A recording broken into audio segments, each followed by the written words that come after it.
أهلا وسهلا. أهلا. نحن موجودين في تحدي القراءة صح؟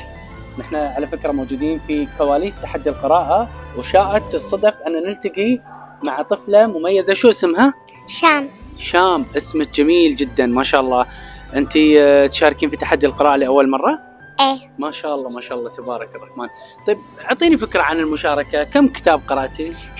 100 كتاب، ولكني سجلت 50 منها في جوازات التحدي. ما شاء الله ما شاء الله. أنت طالعة الأولى على سوريا؟ ما شاء الله. إنه لن تكون قارئا عظيما إلا إذا كان عندك شغف، ولن تملك الشغف إلا إذا كان عندك الاهتمام، ولن ينشأ فيك الاهتمام إلا إذا كان ثمة حب.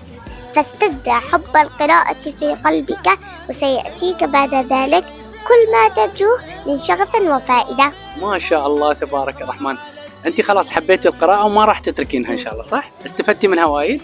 إيه، يجب أن أستمر في القراءة. أريد أن أحصل على أكبر قدر ممكن من المعرفة، فالعلم قوة، فالقراءة تبني معالم إيجابية وسليمة في شخصية الطفل، ولها دور كبير في ثراء الفكر ويقظته. ما شاء الله تبارك الرحمن. صلوا على سيدنا محمد وقولوا ما شاء الله. الله يحفظك إن شاء الله.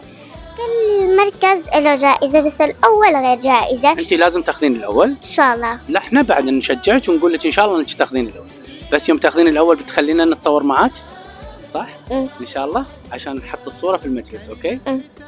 أنا وايد فرحان إني شفتك. شكرا لك يا شام. شكرا. الله يوفقك إن شاء الله. قولوا آمين. آمين. شكرا لك.